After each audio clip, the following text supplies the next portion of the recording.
Hello दोस्तों, नमस्कार। कल्याण IAS academy में आप सभी का हार्दिक स्वागत है। मित्रों, आज के इस वीडियो में हम अध्ययन करने वाले हैं भारतीय पुनर्जागरण का, अर्थात सामाजिक धार्मिक सुधार आंदोलन का। जो भारत की 19वीं शताब्दी में जो कुछ धार्मिक सुधार आंदोलन हुए थे उनके विषय में आपके सिलेबस में लिखा हुआ है कि आपको पढ़ना है स्पष्ट तौर पर। तो चलिए हम उनका अध्ययन कर लेते हैं कि भारत में पुनर्जागरण क्या था और सामाजिक धार्मिक सुधार आंदोलन कौन कौन से थे। तो पुनर्जागरण का अर्थ होता क्या है, सबसे पहले हम ये समझ लेते हैं। पुनर्जागरण का अर्थ होता है पुनः जागना। अब पुनः जागना से मतलब क्या है? क्या आप सो रहे थे? नहीं। क्या होता है कि कोई भी धर्म होता है, कोई भी सभ्यता होती है, कोई भी संस्कृति होती है, एक समय के बाद उसमें बहुत सारी क्रूतियां आ जाती हैं, बहुत सारे उसमें आडंबरवाद अपना अस्तित्व जमा लेते हैं, जिस कारण से उसका जो मूल अस्तित्व होता है वह अब धूमिल हो जाता है। फिर धीरे धीरे कुछ विद्वान जन्म लेते हैं जो उसमें जो पाखंड की जो पताका लहरा जाती है या फिर जो उसमें क्रूतियां समाहित हो जाती हैं, उन क्रूतियों को दूर करने के लिए प्रयास करते हैं, लोगों को जागरूक करते हैं, लोगों को फिर से जगाते हैं कि आपके जो धर्म है, आपका जो सभ्यता है, आपकी जो संस्कृति है, इसका मूल आधार ये है और ये इसकी क्रूतियां हैं। तो इस तरीके से जो उस धर्म की मूल भावनाओं को उजागर करना या जागृत करने का कार्य करते हैं वह पुनर्जागरण में योगदान देने वाले व्यक्ति कहलाते हैं। और जिस तरीके से हम हमारे धर्म, हमारी संस्कृति को पुनर्जीवित करते हैं उसी को हम पुनर्जागरण कहते हैं। अब पुनर्जागरण कहीं भी हो, यूरोप में हो तो यूरोपीय पुनर्जागरण कहलाएगा, भारत में हो तो भारतीय पुनर्जागरण कहलाएगा। चूंकि भारत में जो परिवर्तन हुए थे वह सामाजिक और धार्मिक स्तर पर हुए थे, इसलिए इसे सामाजिक धार्मिक सुधार आंदोलन भी कहा जाता है, साथ ही साथ इसे भारतीय पुनर्जागरण भी कहा जाता है। इसके कारण क्या क्या थे? आखिर ये जो सामाजिक धार्मिक सुधार आंदोलन है, ये आखिर इन्होंने जन्म क्यों लिया था, आखिर इसकी जरूरत पड़ी क्यों, और आखिर ये किस तरीके से सामने आए? तो इसके बहुत सारे कारण हैं, जैसे कि सामाजिक कारण। क्योंकि क्या था, ब्रिटिश सरकार ने सत्ता स्थापित कर ली थी और सत्ता स्थापित करने के साथ उन्होंने जो शिक्षा का प्रसार है वह अंग्रेजी भाषा में किया। तो अंग्रेजी शिक्षा के प्रसार से भारतीय जो बुद्धिजीवी हैं उसका एक वर्ग सामने आया। भारत में एक बुद्धिजीवी वर्ग सामने आया जिसने पाश्चात्य उदारवादी विचारधारा से प्रेरित होकर सामाजिक ढांचे में सुधार करने का प्रयास किया। क्योंकि पहले भारत में यहाँ पर शिक्षा को ज़्यादा महत्व नहीं दिया जाता था, क्षेत्रीय भाषा में शिक्षाएं दी जाती थीं। हम यहाँ पर कुएं के मेंढक बनकर रह गए थे। लेकिन जैसे ही ब्रिटिश सरकार ने अंग्रेजी शिक्षा का प्रचार प्रसार किया, भारतीय बुद्धिजीवी वर्ग, बहुत सारे जो बड़े बड़े सामंतवादी लोग हुआ करते थे, वह ब्रिटेन जाकर वहाँ पर शिक्षा प्राप्त करते थे। शिक्षा प्राप्त करने के बाद उन्हें पता चलता था कि दूसरे धर्मों में भी कौन कौन सी अच्छी बातें हैं और हमारे धर्म में कौन कौन सी कुप्रथाएं हैं जो हमारे धर्म को भ्रष्ट कर रही हैं। तो वह यहाँ पर आकर लोगों को जागरूक करते थे और हमारे धर्म को और हमारे देश को सुदृढ़ करने का प्रयास करते थे। ब्रिटिश सरकार द्वारा समाज सुधार हेतु बनाए गए कानून, क्योंकि बहुत सारी ऐसी प्रथाएं थीं जो भारतीय धर्म को, भारतीय संस्कृति को दूषित कर रही थीं, जैसे कि सती प्रथा है, विधवा का पुनर्विवाह ना होने देना, बाल हत्या, शिशु विवाह है, ऐसे बहुत सारी प्रथाएं थीं जो भारतीय धर्म पर हावी हो चुकी थीं। तो इन प्रथाओं को धीरे धीरे ब्रिटिश सरकार द्वारा समाज सुधार हेतु इन पर कानून बनाकर इन पर प्रतिबंध लगाया गया, जिसके आधार पर भी क्या हुआ, धार्मिक सुधार आंदोलन हुए या धार्मिक सुधार हुआ। प्रेस पत्र और पत्रिकाओं से जन जागरूकता फैली। तो धीरे धीरे प्रेस का विकास हुआ।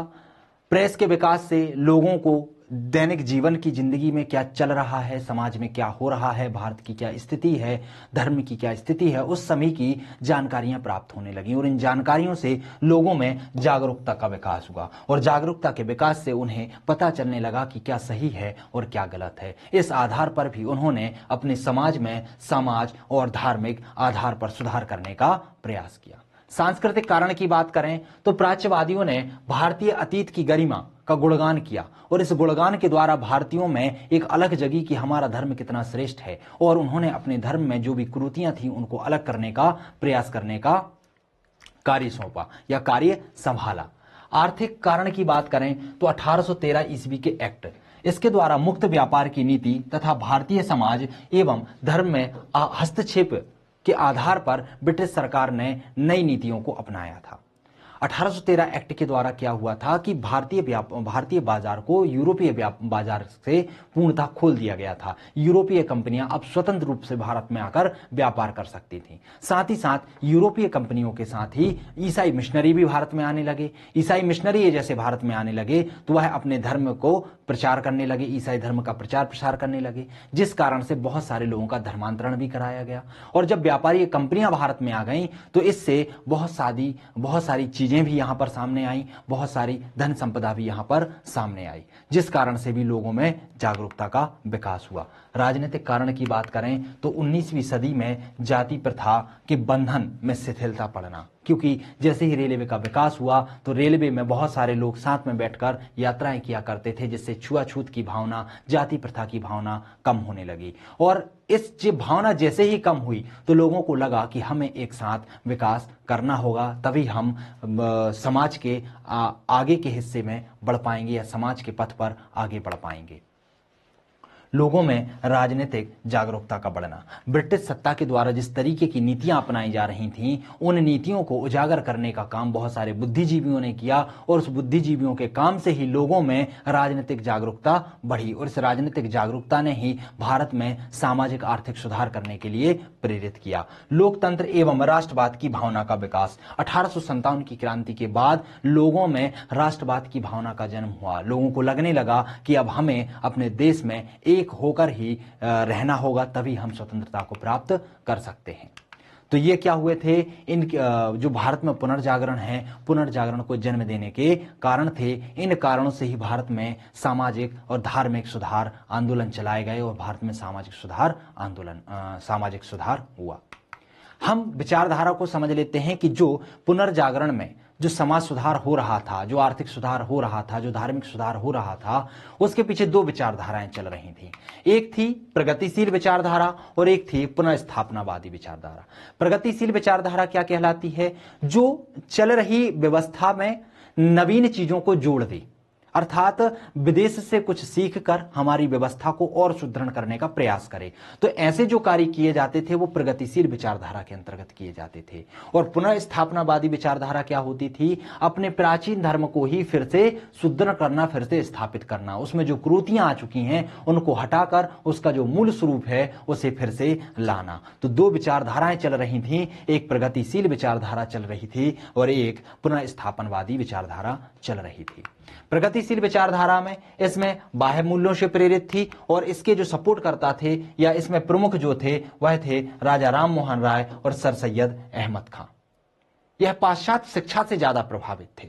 और पुनर्स्थापनवादी विचारधारा की बात करें तो यह स्वदेशी मूल्यों से प्रेरित थी और इसके प्रमुख थे दयानंद सरस्वती और देवबंद आंदोलन। दयानंद सरस्वती और देवबंद आंदोलन इससे ही प्रेरित था। अब यदि हम बात करें भारतीय पुनर्जागरण की विशेषता की कि आखिर भारतीय पुनर्जागरण या जो धार्मिक सामाजिक सुधार आंदोलन हुए थे इनमें कौन कौन सी विशेषताएं परिलक्षित थीं, तो इनमें सबसे प्रमुख मानवता और विवेकवाद पर बल दिया गया। इसमें तर्क सोचने पर बल दिया गया, विवेक पर बल दिया गया, इसमें बुद्धि पर ज्यादा बल दिया गया। साथ ही साथ मानव सेवा को ही ईश्वर सेवा माना गया। धार्मिक सार्वभौमिकता पर बल दिया गया, अर्थात इस पे सांप्रदायिकता की भावनाओं को दबाकर यहां पर धर्म सार्वभौमिकता पर बल दिया गया। सभी धर्मों को समान माना गया, सभी धर्मों के महत्व को समझा गया। चेतना की क्षेत्रीय भाषाओं में अभिव्यक्ति की गई, अर्थात जो अंग्रेजी भाषा चल रही थी उस अंग्रेजी भाषाओं में अपनी चेतना को अभिव्यक्त ना कर क्षेत्रीय भाषाओं में, ताकि जन जन को वह जो उनके वचन है, उनकी जो चेतना है वह समझ में आ सके। इस कारण से क्षेत्रीय भाषाओं में अपने जो वचन हैं या अपने जो विचार हैं उनको लोगों तक पहुंचाने का कार्य किया गया। इसमें तर्कवाद एवं बुद्धिवाद विचारधारा पर बल दिया गया, अर्थात कोई भी बात यदि आप करें तो तर्क के आधार पर करें, बुद्धि के आधार पर आप निर्णय लें। इस तरीके की विचारधारा पर यहां पर बल दिया गया। सामाजिक समता एवं महिलाओं की स्वतंत्रता पर बल दिया गया। यहां पर जात पात छुआछूत इन सभी को दूर होकर सामाजिक समता पर बल दिया गया, सभी लोगों को समान बनाने पर बल दिया गया। साथ ही साथ यहां पर महिलाओं की स्वतंत्रता, महिलाओं की शिक्षा पर भी बल दिया गया। महिलाओं को भारत की मुख्य धारा में, समाज की मुख्य धारा में लाने का प्रयास किया गया। शिक्षा के माध्यम से आधुनिक ज्ञान, विचार एवं वैज्ञानिक दृष्टिकोण का विचार हुआ। अर्थात जो परंपरावादी दृष्टिकोण चल रहा था, जो समाज में जो धर्म में रूढ़ियां और कुरीतियां आ रही थीं, उन सभी से मुक्ति पाने के लिए शिक्षा के विकास के आधार पर ज्ञान का, विचार का और वैज्ञानिक दृष्टिकोण का यहाँ पर प्रचार किया गया। तो ये सारी विशेषताएं भारतीय पुनर्जागरण अपने अंदर समाहित किए हुए था। जो भारत में सामाजिक आर्थिक सुधार चल रहे थे, सुधार आंदोलन चल रहे थे, उन्हें यदि हम वर्गीकृत करके देखें कि आखिर कौन कौन से आंदोलन थे जो इन्होंने भारत में सामाजिक धार्मिक सुधार किए, तो इन्हें हम धर्मों के आधार पर देख लें कि एक हिंदू समुदाय या हिंदू समुदाय में जो सुधार कर रहे थे, दूसरा मुस्लिम समुदाय में जो सुधार कर रहे थे और तीसरा पारसी समुदाय में जो सुधार कर रहे थे।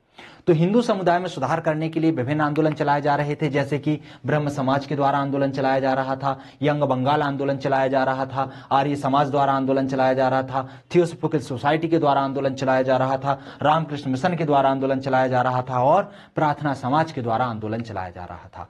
तो इन सभी संस्थानों के द्वारा हिंदू समुदाय में सुधार के लिए कौन सा सुधार, सामाजिक और धार्मिक सुधार हेतु विभिन्न आंदोलन विभिन्न समय पर चलाए जा रहे थे। कौन कौन से? ब्रह्म समाज के द्वारा, यंग बंगाल आंदोलन के द्वारा, Arya Samaj, theosophical society, Ramakrishna mission और प्रार्थना समाज। मुस्लिम समुदाय की बात करें तो इसमें सुधार के हेतु कौन कौन से आंदोलन चलाए जा रहे थे? तो इसमें वहाबी आंदोलन, अहमदिया आंदोलन और देवबंद आंदोलन, ये 3 प्रकार के आंदोलन यहां पर चलाए जा रहे थे। और यदि हम पारसी समुदाय की बात करें कि पारसी समुदाय में सामाजिक और धार्मिक सुधार हेतु कौन से आंदोलन चलाए जा रहे थे, तो यहां पर रहनुमाई मजदयान सभा की स्थापना की गई थी इस सुधार हेतु। तो क्लियर हुआ? इस तरीके का वर्गीकरण है। अलग अलग समुदाय में अलग अलग सुधार हेतु अलग अलग आंदोलन अलग अलग समुदाय द्वारा चलाए जा रहे थे। तो चलिए यहां पर हम एक एक संस्थान का अध्ययन करते हैं कि कौन कौन से संस्थान ने कौन कौन से कार्य किए और इनके प्रमुख कौन थे, इन संस्थानों की निर्माण किसने किया, इन संस्थानों की स्थापना किसने की। सबसे पहले हम अध्ययन करते हैं ब्रह्म समाज की। ब्रह्म समाज का अध्ययन इसलिए करते हैं क्योंकि भारतीय पुनर्जागरण में सबसे पहले सामाजिक धार्मिक सुधार आंदोलन चलाने का श्रेय यदि जाता है तो वह जाता है ब्रह्म समाज को। यह जो समाज था वह पाश्चात्य विचारधारा से प्रभावित था। किससे था? पाश्चात्य विचारधारा से प्रभावित था। इसमें यह हिंदू धर्म में पहला सुधार आंदोलन था, अर्थात हिंदू धर्म में पहला सुधार आंदोलन चलाने वाला संप्रदाय था या संस्थान था। इसकी स्थापना 20 अगस्त 1828 को राजा राम मोहन राय द्वारा की गई थी। किसके द्वारा की गई थी? राजा राम मोहन राय द्वारा। कब की गई थी? तो 20 अगस्त 1828 को। ये डेट आपको याद रखनी है क्योंकि एग्जाम में यह सीधे सीधे पूछी जाती है कि ब्रह्म समाज की स्थापना किसने की थी और कब हुई थी। क्लियर है? तो कब हुई थी? 20 अगस्त 1828 को हुई थी, राजा राम मोहन राय ने की थी। राजा राम मोहन राय के विषय में तो हम आगे चल के देखेंगे, लेकिन यहां पे मैं बता देता हूं कि इनका मूल नाम राम मोहन राय था। इन्हें राजा की उपाधि अकबर द्वितीय द्वारा, जो मुगल शासक थे अकबर द्वितीय, उनके द्वारा प्रदान की गई थी। उद्देश्य की बात करें, ब्रह्म समाज के उद्देश्य थे क्या? आखिर किन उद्देश्यों से प्रेरित होकर ब्रह्म समाज ने अपना कार्य करना प्रारंभ किया था? तो इसके मुख्यतः उद्देश्य थे एक ईश्वरवाद की शिक्षा देना, अर्थात जो भारत में विभिन्न ईश्वरों को, बहुत सारे भगवानों को पूजा जाता था, तो उनकी भावनाओं को एक ईश्वर की ओर ले जाना, एक ईश्वर के अस्तित्व को बताना या एक ईश्वर की पूजा करने पर शिक्षा देना इसका मुख्य उद्देश्य था। साथ ही साथ हिंदू धर्म में जो रूढ़ी आ गई थी, बहुत सारी रूढ़ी और कुरीतियां थीं, उनसे उसे मुक्त करना इसका प्रमुख उद्देश्य था। इसके कार्य क्या क्या क्या थे? तो इसने हिंदू धर्म में सुधार हेतु बहुत सारे कार्य किए, जैसे कि इसने अवतारवाद, बहुदेवतावाद, मूर्ति पूजा, कर्मकांड आदि का विरोध किया। उन्होंने कहा कि जो ये अवतारवाद है, लोग कहते हैं कि एक बार ईश्वर जो है बार बार जन्म लेता है, अलग अलग रूपों में आता है, तो ये नहीं है। ईश्वर एक है और हमें उसी एक ईश्वर की पूजा करनी चाहिए। बहुत सारे अवतार जो हैं, हमें इनकी पूजा नहीं करनी चाहिए। वो बोलते हैं कि जो ये बहुदेवतावाद है यह गलत है, इतने सारे देवता हैं वह गलत है, ईश्वर एक है, हमें सिर्फ एक ही ईश्वर की पूजा करनी चाहिए। साथ ही साथ वह मूर्ति पूजा, और मूर्ति पूजा के लिए हम जितने भी कर्म कांड करते हैं, चाहे वह यज्ञ हो चाहे पूजा पाठ हो, उन सभी का वह विरोध करते हैं। साथ ही साथ वह एक ईश्वरवाद का समर्थन करते हैं, उसका प्रचार प्रसार करते हैं। और इनके प्रचार प्रसार का जो साधन होता है वह सभी धर्मों के सार तत्व के आधार पर करते हैं। एक ईश्वरवाद का प्रचार किसके आधार पर करते हैं? सभी धर्मों के सार तत्व के आधार पर। यह मानवीय अंतर आत्मा और विवेक को धर्म ग्रंथों की तुलना में अधिक महत्व देते हैं। यह कहते हैं कि मानवीय जो अंतरात्मा है और उसको विशेष महत्व देना चाहिए। जो विवेक है, विवेक के आधार पर हमें कार्य करना चाहिए। सामाजिक कुरीतियों के क्षेत्र में उन्होंने क्या क्या कार्य किए ब्रह्म समाज ने? तो इसमें इन्होंने सती प्रथा, बाल विवाह, बहु विवाह, वर्ण व्यवस्था, पर्दा प्रथा आदि का विरोध किया। किस किस का विरोध किया? सती प्रथा, बाल विवाह, बहु विवाह, वर्ण व्यवस्था, इन सभी का क्या किया? और पर्दा प्रथा का इन्होंने विरोध किया। इन्होंने नारी की गरिमा को प्रतिष्ठापित करने का प्रयास किया और नारी की शिक्षा पर बल दिया। नारी के सम्मान को, नारी की स्वतंत्रता को इन्होंने बनाए रखने पर विशेष कार्य किया। शिक्षा के क्षेत्र में बात करें तो शिक्षा के क्षेत्र में बहुत सारे कॉलेज और बहुत सारे स्कूलों की स्थापना की, जैसे कि 1817 में हिंदू कॉलेज की स्थापना की, 1825 में वेदांत कॉलेज की स्थापना की। अतः यदि हम ब्रह्म समाज के बहुमुखी सुधारों को देखें तो इसने भारतीय समाज में एक नई ज्वाला को प्रज्वलित किया और नए नए सुधार किए, जिसके आधार पर भारत में एकता और जो धर्मों में कुरीतियां चल रही थी, आडंबरवाद चल रहा था, उन सभी से मुक्ति दिलाते हुए भारत में बहुत सारे सामाजिक और धार्मिक इन्होंने सुधार किए। तो ब्रह्म समाज का यदि योगदान आपसे पूछा जाए या ब्रह्म समाज का सीधा आ जाए कि ब्रह्म समाज के विषय में आप क्या समझते हैं, लिखिए। 200 शब्दों में प्रश्न बन सकता है, तो आपको पता होना चाहिए ब्रह्म समाज की स्थापना किसने की थी, इसके उद्देश्य क्या थे और इसके द्वारा किए गए कार्य क्या थे। ब्रह्म समाज की हम परिवर्तित शाखाएं देख लेते हैं, क्योंकि ब्रह्म समाज की स्थापना तो राजा राम मोहन राय ने की थी, लेकिन राजा राम मोहन राय 1833 में अकबर द्वितीय पे एक केस चल रहा था, उनकी पेंशन को लेकर केस चल रहा था, तो उनके केस को लड़ने के लिए वह इंग्लैंड जाते हैं और इंग्लैंड में ही ब्रिस्टल में उनकी 1833 में क्या हो जाती है? मृत्यु हो जाती है। उनके मरने के बाद जो ब्रह्म समाज है उसकी बागडोर द्वारिकानाथ टैगोर और राम चंद्र विद्याबागी इसके हाथों में आ जाती है। दो लोगों के हाथों में आ जाती है। किन किन के? द्वारिकानाथ टैगोर और पंडित रामचंद्र विद्याबागी। आगे चलकर 1843 में देवेंद्रनाथ टैगोर आदि ब्रह्म समाज की स्थापना करते हैं। किसकी स्थापना करते हैं? आदि ब्रह्म समाज की स्थापना करते हैं। फिर 1856 में केशव चंद्र सेन नवीन ब्रह्म समाज और भारतीय ब्रह्म समाज की स्थापना करते हैं। इस तरीके से जो ब्रह्म समाज है वह विभिन्न विभिन्न रूपों में वर्गीकृत होता हुआ चला जाता है। एक समाज सुधारक के रूप में या भारत के आधुनिकीकरण के रूप में राजा राम मोहन राय का योगदान, ये प्रश्न पिछले वर्षों में भी पूछा जा चुका है और आगे भी पूछे जाने की संभावना है, तो आपको इसके लिए तैयार रहना है। चलिए हम समझने का प्रयास करते हैं राजा राम मोहन राय की आखिर इनका योगदान क्या रहा है।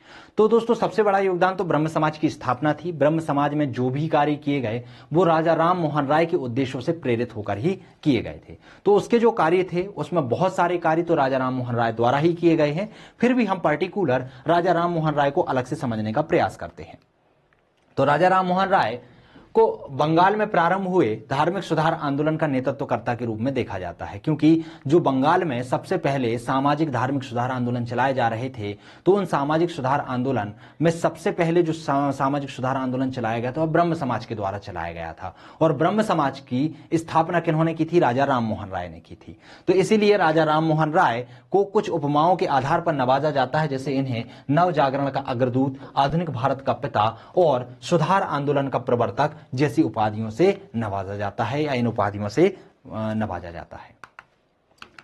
योगदान की बात करें, राजा राम मोहन राय का आखिर योगदान क्या है, तो इसे भी हम सामाजिक, आर्थिक, राजनीतिक क्षेत्रों में बांटकर देख लेते हैं। जैसे राजनीतिक क्षेत्रों की बात करें कि राजा राम मोहन राय का राजनीतिक क्षेत्र में क्या योगदान रहा है, तो इन्होंने वरिष्ठ सेवाओं में भारतीयकरण की बात की। उन्होंने कहा कि वरिष्ठ सेवाओं में भारतीयों को भी मौका देना चाहिए, भारतीयों को अधिक से अधिक इसमें मौका मिलना चाहिए। अर्थात जो ब्रिटिश सरकार का एक दोहरा तरीका था या दोहरी प्रतिक्रिया थी, जिसमें भारतीयों को निचले पदों पर प्रतिष्ठित किया जाता था और उच्च पदों पर सिर्फ ब्रिटिश लोगों को या अंग्रेजों को ही प्रतिष्ठित किया जाता था। तो उन्होंने इसका विरोध किया और उन्होंने कहा कि जो वरिष्ठ सेवाएं हैं उन पर भी भारतीयों को मौका देना चाहिए, भारतीयों को उन पर प्रतिष्ठित किया जाना चाहिए। साथ ही साथ उन्होंने कार्यपालिका को न्यायपालिका से अलग किए जाने का समर्थन किया। वो कहते हैं कि कार्यपालिका और न्यायपालिका को एक दूसरे से पृथक रहना चाहिए, एक दूसरे पर अधिरोपित नहीं रहना चाहिए।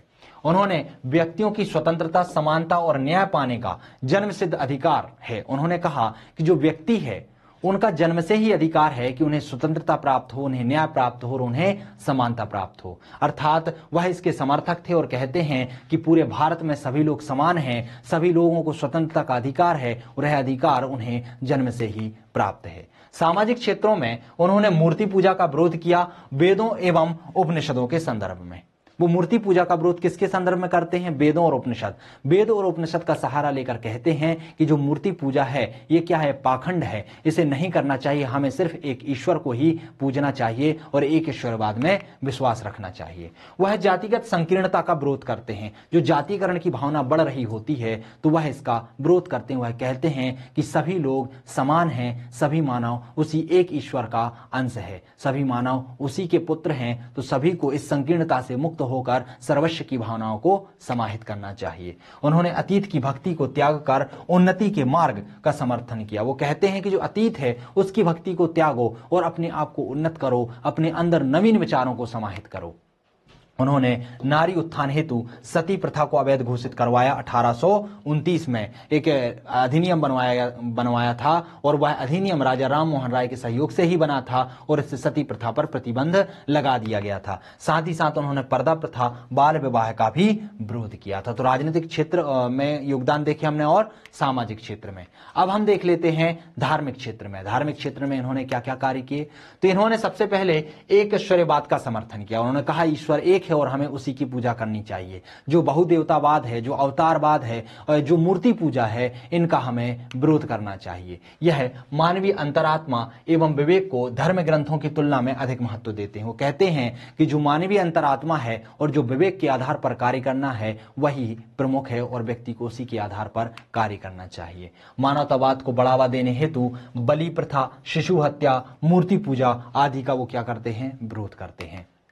सांस्कृतिक क्षेत्र में भी इनकी उपलब्धियां बहुत सराहनीय हैं। जैसे उन्होंने पश्चिम से मानवतावाद और उदारवाद तथा वेदों से प्रगतिशील विचारों को ग्रहण कर समन्वयवादी दृष्टिकोण अपनाया। इन्होंने समन्वयवादी दृष्टिकोण को महत्ता दी और उसको अपनाया। उन्होंने पाश्चात्य शिक्षा से भी कुछ सीखा और भारतीय शिक्षा से भी सीखा। अर्थात पाश्चात्य या पश्चिमी देश में मानवतावाद पर विशेष बल दिया जाता था, उदारवाद पर विशेष बल दिया जाता था, तो उनके उन विचारों को समाहित किया। साथ ही साथ भारतीय विचारों में प्रगतिशील विचारों को समाहित किया। शिक्षा और पत्रकारिता के क्षेत्र में यदि इनके योगदान की बात करें तो इन्होंने अंग्रेजी शिक्षा के साथ साथ स्थानीय भाषा के विकास को भी प्रोत्साहित किया। उन्होंने अंग्रेजी शिक्षा को भी प्रचारित प्रसारित करने की बात कही, साथ ही साथ देशीय या स्थानीय शिक्षा को भी प्रचार प्रसारित करने का प्रयास किया। 1809 में पहला ग्रंथ फारसी भाषा में तोहफत उल मुहद्दीन का प्रकाशन इन्होंने किया। 1806 में वेदांत सोसाइटी की स्थापना की। 1817 में वेदांत कॉलेज की स्थापना की और जो वेदांत कॉलेज की स्थापना है वह डेविड हेयर के सहयोग से की थी और 1825 में उन्होंने वेदांत कॉलेज की स्थापना की। आपको ये डेट याद रखनी है क्योंकि ये सन पूछे जाते हैं कि वेदांत सोसाइटी की स्थापना किसने की, कब की, हिंदी कॉलेज की स्थापना किसने की, कब की, और वेदांत कॉलेज की स्थापना किसने की। तो हिंदू कॉलेज, वेदांत सोसाइटी और वेदांत कॉलेज, ये आपको ध्यान रखना है। कुछ पत्रिकाएं हैं जो इनके द्वारा लिखी गई थी जिनका योगदान शिक्षा के क्षेत्र में बहुत ज्यादा रहा है, जैसे कि संवाद कौमुदी इन्हीं की रचना है, मिरातुल अखबार, वंगदूत और प्रिंसेप ऑफ जीसस तथा ब्रह्मानिकल मैगजीन। तो इनकी कुछ पत्रिकाएं हैं, क्योंकि सीधे सीधे प्रश्न भी आ जाता है कि राजा राम मोहन राय की कोई 3 पत्रिकाएं लिखिए, या फिर प्रश्न आ जाता है कि संवाद कौमुदी किसकी रचना है। तो ये पत्रिकाएं भी आपको ध्यान रखना है। इन पत्रिकाओं के क्षेत्र में भी या साहित्य के क्षेत्र में भी इनका योगदान सर्वोपरि रहा है। तो क्लियर है, ये राजा राम मोहन राय के विषय में हमने देखा। राजा राम मोहन राय ने आखिर भारत में सामाजिक और धार्मिक सुधार करने हेतु क्या क्या योगदान दिया, उसको हमने समग्र रूप से देखा। आर्थिक क्षेत्र में भी बात कर लेते हैं। आर्थिक क्षेत्र में इन्होंने आर्थिक असमानता का विरोध किया था और आर्थिक असमानता के साथ साथ अंग्रेजों की भेदभावपूर्ण नीति और गरीबी का भी विरोध किया था। साथ ही साथ किसानों के शोषण की भी इन्होंने आलोचना की थी। तो दोस्तों, राजा राम मोहन राय में इतना ही। अब हम बात कर लेते हैं आर्य समाज की, कि आर्य समाज ने भारत में सामाजिक धार्मिक सुधार आंदोलन में क्या क्या योगदान दिए। जो आर्य समाज के निर्माता थे स्वामी दयानंद सरस्वती, उन्होंने भारत में सामाजिक धार्मिक सुधार आंदोलनों में क्या क्या योगदान दिए। तो यदि हम आर्य समाज की बात करें तो आर्य समाज जो था वह पाश्चात्य प्रतिक्रिया के परिणाम स्वरूप उत्पन्न हुआ था। ऐसा आंदोलन था जो पाश्चात्य प्रतिक्रिया के परिणाम स्वरूप उत्पन्न हुआ था। अर्थात जो हिंदू धर्म में कुछ कुरीतियां आ गई थीं, जिन्होंने हिंदू धर्म के स्वभाव को ही परिवर्तित कर दिया था, उसकी मूल भावनाओं को ही परिवर्तित कर दिया था, तो उसको सुदृढ़ करने के लिए, हिंदू धर्म को फिर से प्रतिष्ठित करने के लिए यह धार्मिक सुधार आंदोलन चलाया गया। इसकी स्थापना 1875 में बंबई में कहां हुई थी? बंबई में हुई थी, दयानंद सरस्वती द्वारा की गई थी। तो इसकी स्थापना कब हुई थी, कहां हुई थी, किसके द्वारा की गई? तो 1875 में हुई थी। कहां हुई थी? तो बंबई में हुई थी। और किसके द्वारा की गई? तो स्वामी दयानंद सरस्वती के द्वारा इसकी स्थापना की गई। इसके उद्देश्य क्या थे? किन उद्देश्यों से प्रेरित होकर यह आंदोलन चलाया गया था? तो इसमें प्राचीन वैदिक धर्म को शुद्ध रूप में पुनः स्थापित करना, क्योंकि हो क्या रहा था, वैदिक धर्म में धीरे धीरे बहुत सारी कुरीतियां आ गई थीं, और कुरीतियां आ जाने के कारण हिंदू धर्म का जो मूल अस्तित्व था वह आधारहीन होने लगा था। इसलिए उस धर्म को पुनः शुद्धिकरण करके फिर से स्थापित करने का इसका प्रमुख उद्देश्य था। दूसरा, समाज का कल्याण करना इसका प्रमुख उद्देश्य था।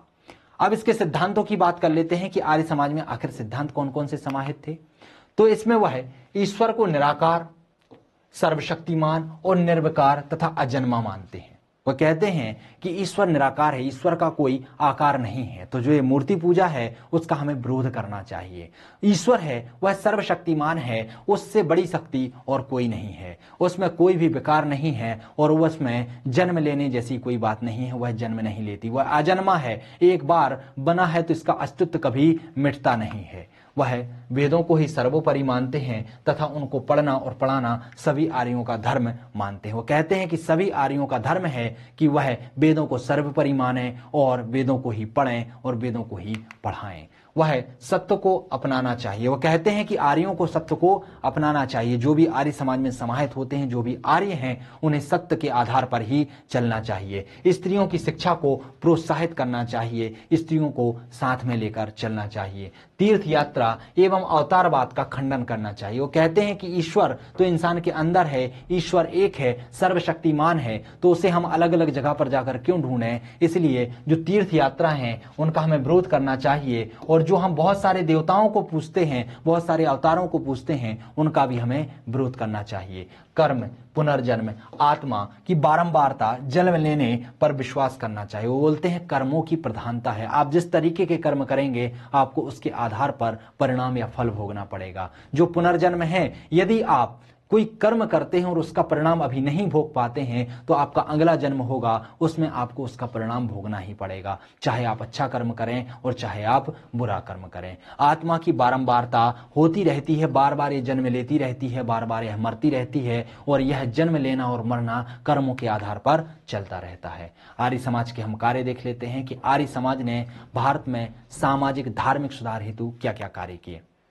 तो सबसे पहले इन्होंने हिंदू धर्म में सुधार हेतु वेदों को ईश्वरीय, शाश्वत, धर्मातीत और अपरिवर्तनीय बताया है। उन्होंने वेदों को सर्वोपरि बताया है और कहा है कि जो वेद हैं वो ईश्वर द्वारा लिखित हैं, अर्थात ईश्वर ने उनकी रचना की है, वह शाश्वत हैं, वह धर्मातीत हैं तथा अपरिवर्तनीय, उनमें कोई भी परिवर्तन नहीं किया जा सकता।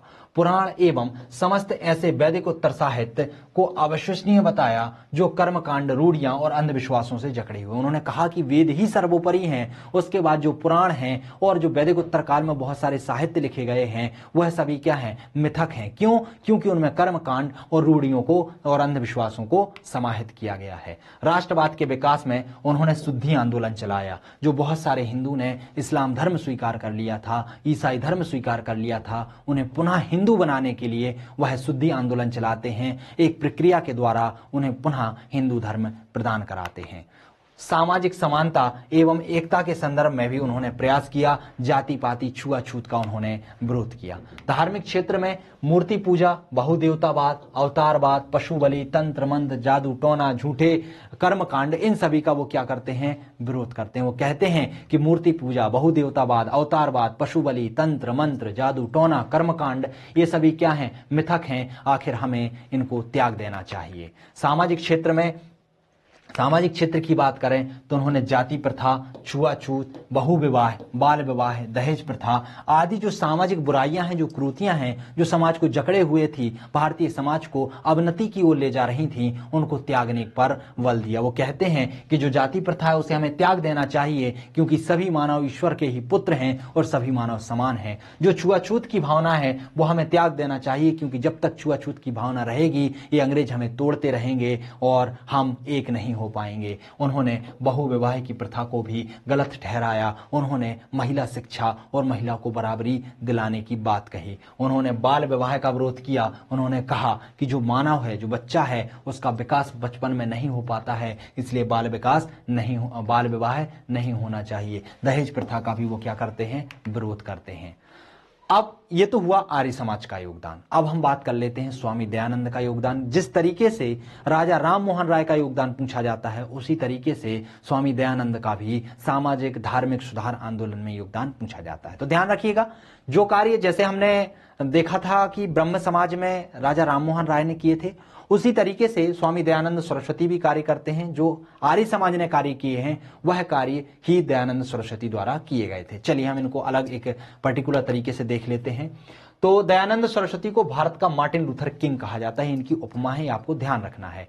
तो इन्हें क्या कहा जाता है, भारत का मार्टिन लूथर किंग कहा जाता है। इन्होंने 1875 ईस्वी में आर्य समाज की स्थापना की थी। आर्य समाज की स्थापना कब हुई थी मैं बता चुका हूं, 1875 में हुई थी। कहां हुई थी, बंबई में हुई थी। और किसने की थी, स्वामी दयानंद सरस्वती ने की थी। भारतीय समाज को धार्मिक परिवर्तन से बचाने हेतु इन्होंने शुद्धि आंदोलन चलाया था। इसके विषय में भी मैं बता चुका हूं कि जिन भारतीयों ने, जिन हिंदुओं ने इस्लाम धर्म और ईसाई धर्म स्वीकार कर लिया था, उन्हें पुनः हिंदू बनाने के लिए इन्होंने शुद्धि आंदोलन चलाया था। योगदान की बात करते हैं तो राजनीतिक क्षेत्र में यह क्या योगदान देते हैं, तो यह भारतीय चिंतकों में स्वराज शब्द का प्रयोग करते हैं। वह कहते हैं ऐसा शासन होना चाहिए जिसमें हम खुद ही शासन करें, हम खुद ही नियम कानून बनाएं, अर्थात स्व का राज होना चाहिए। और स्वराज जैसे शब्द का प्रतिपादन कौन करते हैं, स्वामी दयानंद सरस्वती करते हैं। हिंदी को राष्ट्रीय भाषा के रूप में स्वीकार करने पर भी ये बल देते हैं। कहते हैं कि जो हमारी राष्ट्रीय भाषा है वह हिंदी होना चाहिए और हिंदी में ही सारे कार्य किए जाने चाहिए।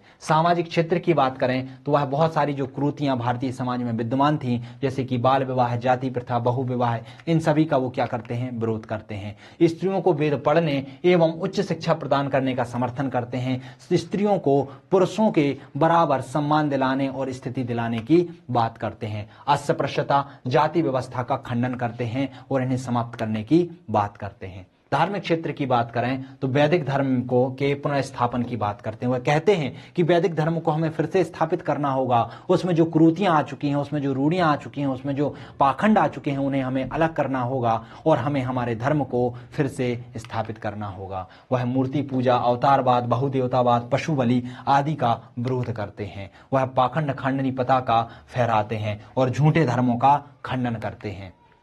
शिक्षा के क्षेत्र की बात करें तो वह स्त्री शिक्षा एवं पिछड़े वर्गों की शिक्षा का समर्थन करते हैं। वो कहते हैं कि स्त्रियों को और पिछड़े वर्गों को हमें शिक्षा देनी होगी, तभी वह समाज की मुख्य धारा में आ पाएंगे और समाज में एक साथ कदम से कदम मिलाकर आगे बढ़ पाएंगे। तो दोस्तों, इस वीडियो में इतना ही। इस वीडियो के अंतर्गत पुनर्जागरण के अंतर्गत हमने सिर्फ दो ही अभी संस्थानों का अध्ययन किया है, जिसमें ब्रह्म समाज और आर्य समाज था। अगले वीडियो में हम और भी जो हमारे संस्थान है, चाहे प्रार्थना समाज है, चाहे थियोसॉफिकल सोसाइटी है, चाहे वहाबी आंदोलन है, इन सभी का अध्ययन विस्तार पूर्वक करेंगे। लेकिन ये वीडियो कुछ लंबा हो जाएगा, इसलिए इसे हमने दो भागों में रखा है। तो मिलते हैं हम इसी की अगली सीरीज में, अगले वीडियो में। तब तक के लिए नमस्कार।